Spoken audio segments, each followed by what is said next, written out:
bienvenue. Nous avons en présence de monsieur le sous-préfet, du député, de 4 d'Agneau, conseil départemental, Marie-Claude Varnet, président de la communauté de communes. Voilà, donc je vous remercie d'être venu pour une inauguration d'une plaque concernant la rue Michel de Chaugy. Et notre conseiller municipal va vous expliquer un peu plus en détail les raisons de cette plaque. Voilà, je vous remercie de votre attention et à tout à l'heure.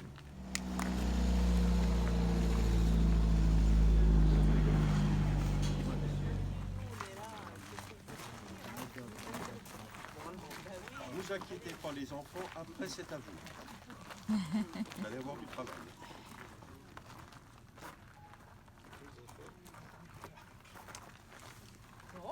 Bon. Alors, voyons le travail.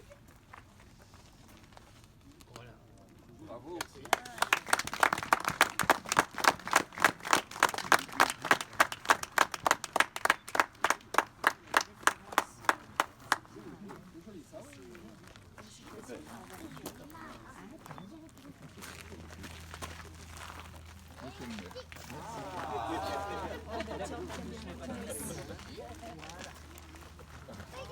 Le président du conseil départemental.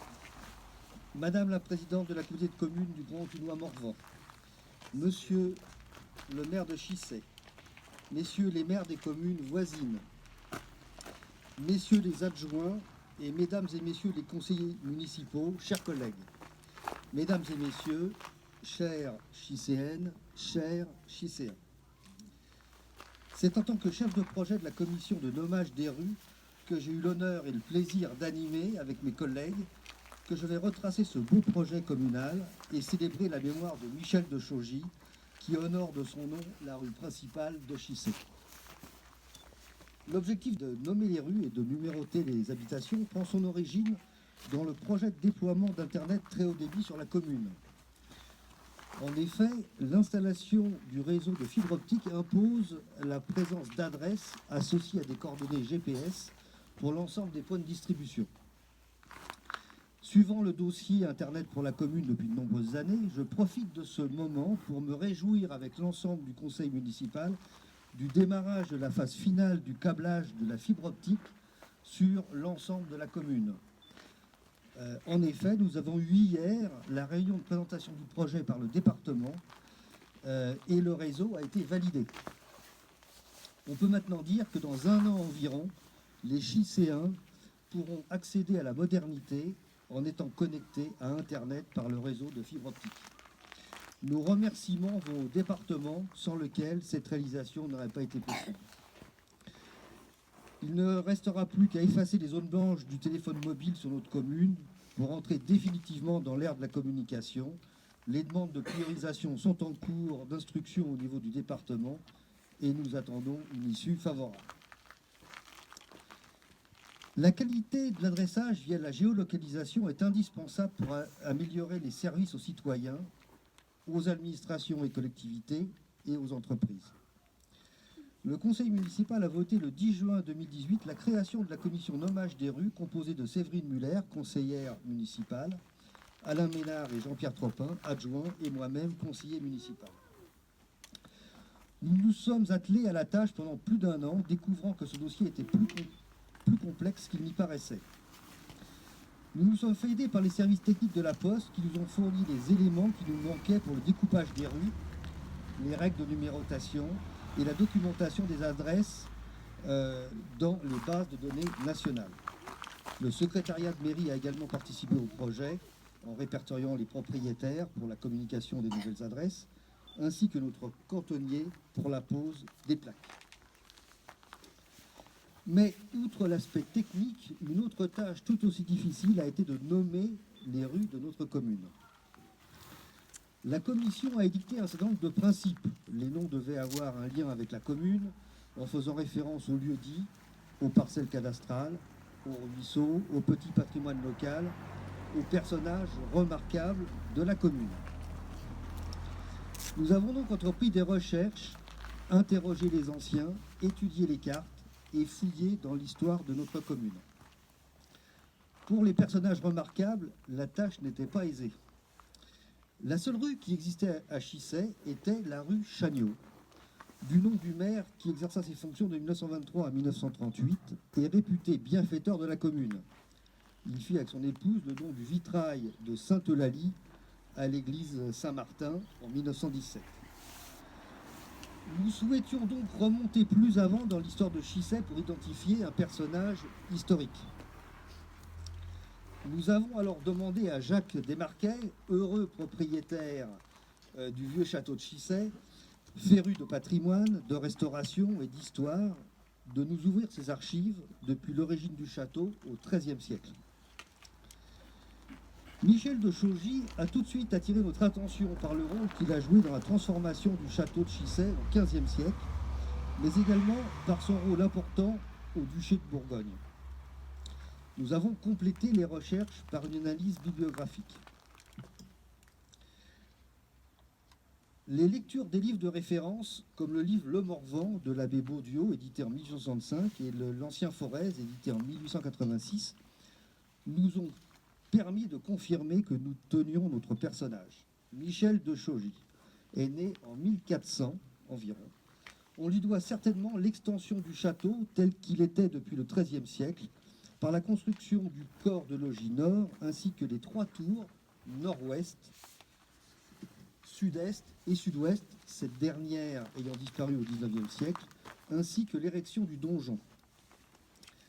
Voici ce que l'on peut lire sur Michel de Chaugy, seigneur de Chissay, en 1447. Michel, ou Michaud de Chaugy, dit le Brave, seigneur de Chissay, de Roussillon, conseiller, chambellan et maître d'hôtel du duc de Bourgogne, fut un homme fort recommandable sous tous les rapports. Alors, un chambellan était un gentilhomme chargé du service de la chambre d'un monarque ou d'un prince. Philippe le Bon, duc de Bourgogne, en reconnaissance de ses grands et agréables services, lui fit don, sa vie durant, de 300 livres tournois de rente annuelle. Michel de Chaugy avait épousé Laurette de Jaucourt, veuve de Geoffroy de Cluny, seigneur de Menser. Seigneur de Chissay, il participe au combat de Lochrane et de Rupelmonde auprès de Philippe le Bon, où il fut fait chevalier en 1452. Ces 2 villes sont situées en Belgique flamande, et il faut se souvenir que Philippe le Bon était alors souverain des Pays-Bas.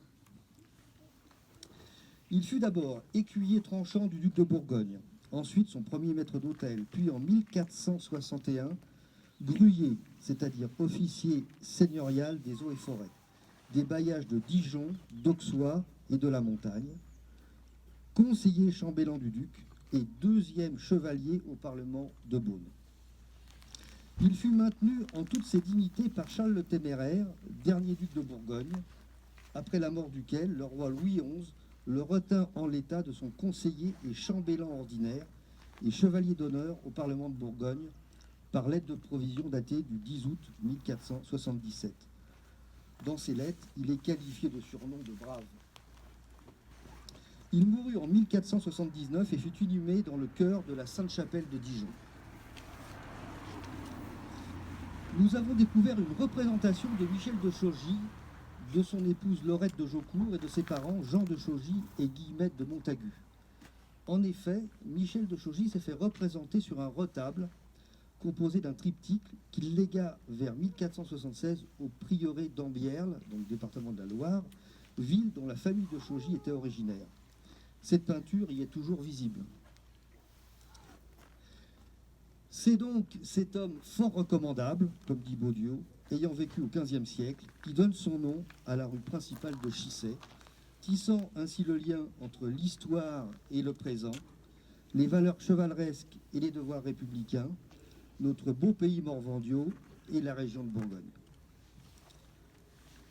Au nom de mes collègues de la commission, je remercie Monsieur le maire pour la confiance qu'il nous a témoignée et je remercie toutes et tous pour votre présence aujourd'hui pour l'inauguration de cette plaque commémorative. Élus, chère Marie-Claude, présidente de la communauté de communes, mesdames, messieurs, c'est encore avec un grand plaisir que nous venons représenter ici le département. Nous avons encore appris un petit bout du Morvan avec cette page d'histoire qui vient de nous être relatée. Et je crois que c'est important de pouvoir se référer au passé pour pouvoir vivre dans l'avenir. On est aujourd'hui dans une thématique très historique, mais à la fois très contemporaine, puisque nous avons abordé les thématiques de la connexion Internet. Et je voulais vous dire que le département est très fier d'être associé à cette inauguration. Je crois que dans un village, l'histoire est importante. Nous avons comme point de référence souvent une église, mais bien aussi des monuments, des bâtisses historiques, des châteaux, donc qui montrent bien l'importance qu'ont eu les nobles à l'époque. Alors, nous sommes désormais en République. Le département a été créé il y a 230 ans en post-période révolutionnaire où les nobles ont eu évidemment la vie dure. On est passé à un autre type de gouvernance locale et nous souhaitons bien évidemment que cela perdure. Mais je crois qu'il ne faut pas nier toute l'importance de ces braves qui ont structuré nos campagnes et puis qui sont allés porter la bonne parole partout en France. Nous avons vu que ce noble était très, très cosmopolite à son échelle à l'époque. Et puis, nous sommes, pour être un petit peu plus contemporains, nous sommes fiers, le département, d'avoir pu concrétiser ce projet fibre. Nous avons pu le faire grâce à l'ingénierie interne du département qui a pu se substituer au cabinet d'études de chez Orange. Donc nous avons pu mener des études dans un temps record pour que tout se finalise. Donc vous êtes un des premiers villages à voir se concrétiser ce déploiement de la fibre qui est très attendu. Vous l'avez dit, c'est très très important pour les habitants, la vitalité du secteur, la vitalité économique. Donc on s'en réjouit tous. Et puis donc Churchill disait, c'est en regardant loin dans le passé qu'on voit loin dans l'avenir. Donc je crois qu'on est exactement dans cette thématique-là. Donc longue vie à Chissay et nous serons encore longtemps à vos côtés. Bravo. Merci de vous saluer, Michel, l'ensemble du conseil municipal, pour le travail qui a été fait ici.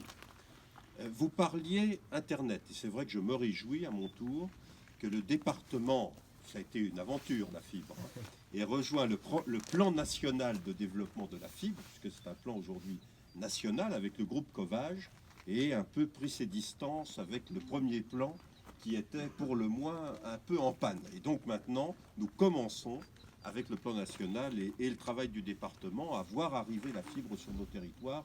Et c'est quelque chose d'évidemment extrêmement positif. Alors ça a des exigences, notamment celle de cibler les lieux, si j'ose dire. Il y a une deuxième dimension, il y a la sécurité.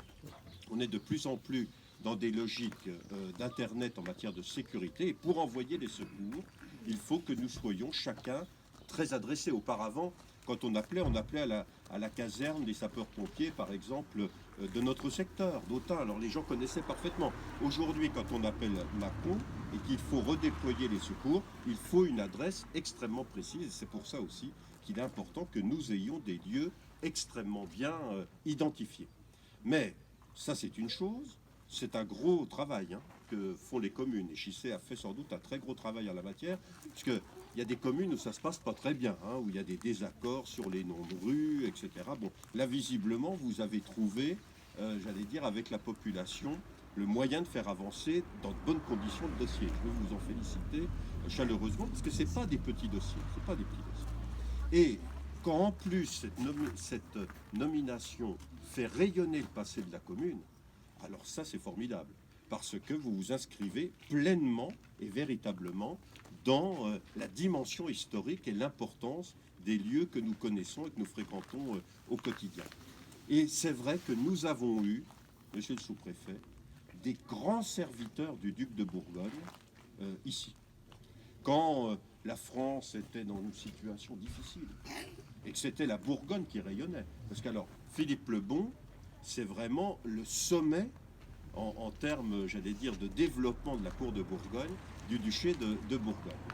Nous avons eu Rollin, bien sûr, Nicolas Rollin, qui a servi les ducs de Bourgogne, et nous avons Michel de Chaugy, grand serviteur des ducs de Bourgogne. Bon, ça s'est mal fini dans les fossés de Nancy. Bon, Charles le Téméraire, paraît-il, en revenant d'aller voir une de ses maîtresses en plus, donc c'était pas très glorieux. Bon, Louis XI a su, j'allais dire, faire en sorte que nous rejoignions la France et que nous soyons pleinement inscrits dans l'histoire de France, mais il y a eu des grands serviteurs, et d'ailleurs ce sont souvent des personnes qui ensuite ont servi de manière remarquable le royaume et dans des conditions tout à fait exceptionnelles.